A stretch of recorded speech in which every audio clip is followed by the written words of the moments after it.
This is the Shearwood Games Irregular update. In today's update, we're going to cover the name change, live streaming, Solar Dominion progress, and a non-Solar Dominion project. First up, the name change. A couple of years ago, when I first started putting wargaming-ish stuff out on the internet, I picked the name Aether Firma to put it out under. It was initially a pun on Imagined Worlds, and I liked the sound of it. It served me pretty well for the last couple of years, but it's got a few hang-ups.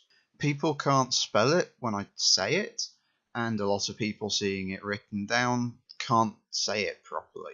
It's got the added problem that often when I have to interact with respectable business people, they think it sounds childish or unprofessional, and that was starting to get me down a bit.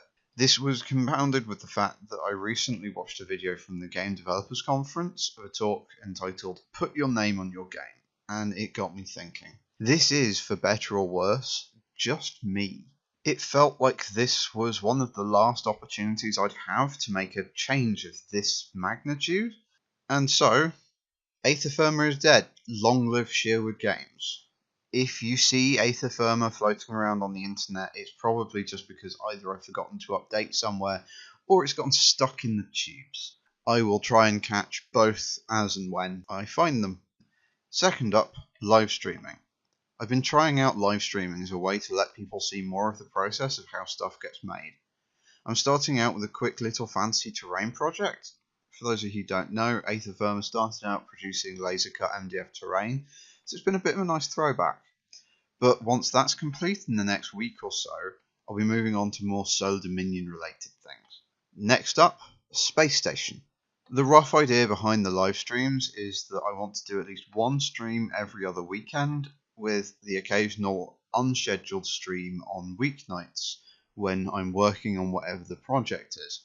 I'm also intending to do the odd unrelated project where there's something neat I want to share, be it hobby techniques, stuff from other manufacturers, or just the odd breather project. If you think there's anything interesting you'd like to see me cover, let me know.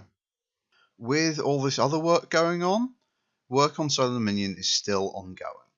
I'm currently typesetting the playtest rulebook, which means a lot of fighting with InDesign.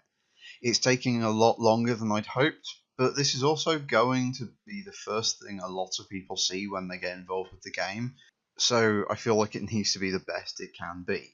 On a similar note, I've been teasing CGI clips of spaceships flying past each other and blowing each other up for the past couple of weeks, and work is continuing there.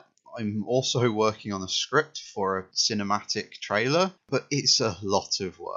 It is, however, helping quite a bit with the rulebook. It's quite nice to be able to generate my own art, so it's not all wasted effort. The astute among you will probably also be wondering what happened to the digital version that I was talking about late last year. Sadly, about early January, I realised that there were just too many critical bugs with the multiplayer version, and after quite a lot of effort, it became clear that the foundation it was built on was rotten. And so the hardest decision, but the correct one, was to scrap it. I am slowly working on a replacement, but that takes time, and a lot of the foundation work is stuff that doesn't easily translate well to showing people. So I'm not going to show much of it until it's far long enough that it's not just more promising in the wind. And finally, a non-Solar Dominion project. It is this year the 50th anniversary of the Apollo 11 lunar landings, and I wanted to do something to celebrate. I'm going to be producing a small diorama and plaque showing the Apollo 11 landing site with a little lunar lander to show exactly where it landed. Preliminary work is already complete extracting the information from NASA's archives to make it.